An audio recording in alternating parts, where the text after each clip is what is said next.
Welcome to WorkSpan TV. I'm Allison Avalos, and I'm joined today by Rose Stanley, practice leader for WorldatWork.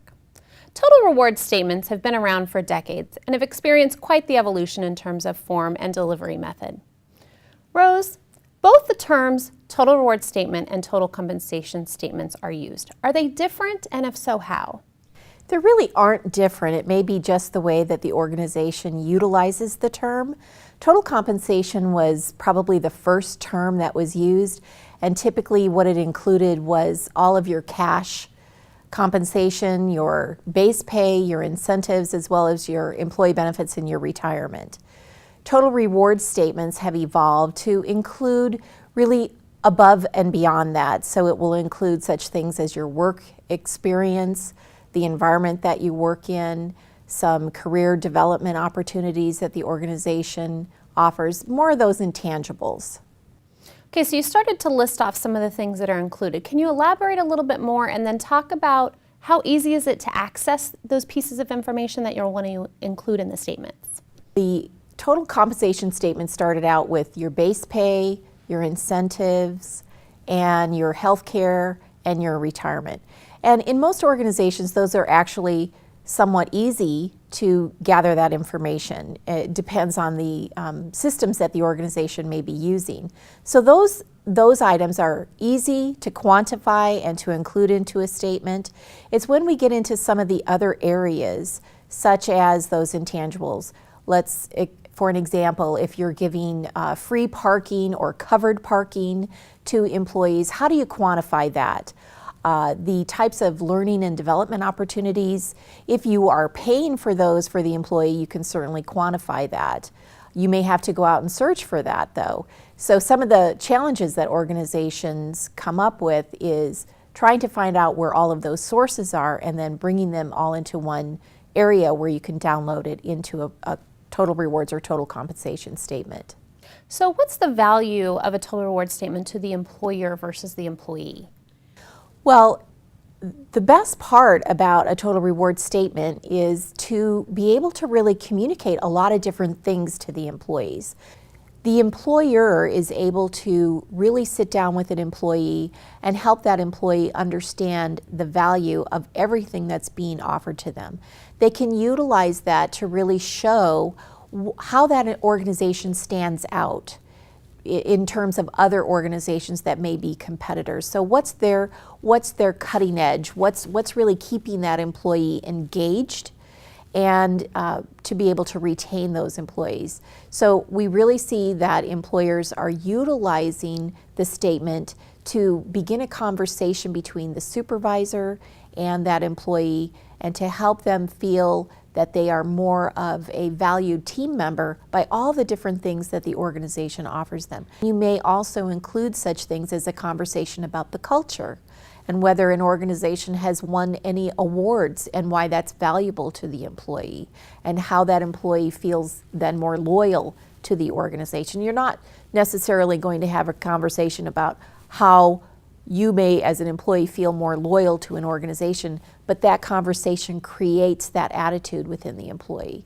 and that's valuable to the organization. So it sounds like there's a missed opportunity if the statement is merely dropped off or delivered via email. There's a missed opportunity to start that kind of dialogue and help explain the things that are listed in the total reward statement, but also what the organization in whole is doing for the employee, and to make sure that any questions are cleared up, that there's a platform set for that open dialogue going forward. Absolutely, use it as a tool.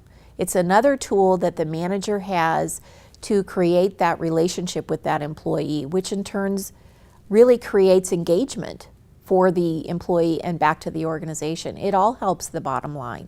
Now, from the employee side, it's really again having a fuller understanding of what that employer is offering to them. So for instance, you receive a paycheck every pay period and you see what you're being paid, but you tend to forget when you see that you're having a premium deducted for your employee benefits, that's only a portion of that. So when you get a total reward statement, you're seeing that the company is maybe contributing a dollar amount that's perhaps 50 to 70% higher than what the employee is paying. And sometimes that's a real eye-opener to the employee. I know of some organizations such as Prudential Financial who really went and worked with their consultant when they implemented a total rewards statement in their organization, and they wanted to try to find a way to quantify some of the work-life benefits that were being offered. So we've mentioned that there's been an evolution in terms of total reward statements, a time where it was maybe just a list of a few things, those major categories, to something now that is a full comprehensive look at what the employee is getting, maybe the use of multimedia. Can you talk a little bit more about anything that's cutting edge? What are we seeing that's new and different in terms of both the elements that are within the total reward statement as well as the technology that might be used to deliver it? Well, I think it's important to understand that even if you just are offering a paper-based statement, that's still of great value for the organization and for the employee, because the supervisor and the employee can sit down and really go over some of those aspects, and they may only get that once a year. I believe that some organizations are starting to offer that more often during the year, and some of the advances in technology is enabling organizations to offer that real time, where an employee would be able to go online and actually view their total reward statement at any given time. As I mentioned earlier, in terms of what Prudential Financial has been doing, they allow their employees to go in and model some of their work-life benefits. Here's an example that's hard to quantify, but they found a way in order for the employee to really understand the full value of their teleworking program. They were able to put together a way for an employee to go in there and say, I telework how many times a week? Maybe it's once a month, maybe it's 2 or 3 times a week. And then they were able to say, how much gas do I save by not driving that far? They were able to quantify that. How much was I saving by not having to go out and buy my lunch all those days that I would normally be in the office? The employee was able to put in to the estimator tool the amount of money that they were actually saving.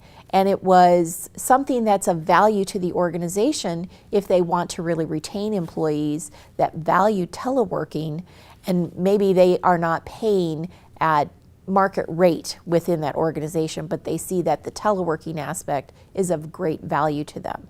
So we're seeing organizations really utilizing some of the more the technology side in order for employees to be able to see it real time, and also to be able to go in and model some of those aspects of their total rewards. Well, given the value of these statements and the fact that they've been around for years and employers continue to use them, I imagine we'll only continue to see some more of that evolution and greater use of technology. Thanks, Rose. For WorkSpan TV, I'm Allison Avalos.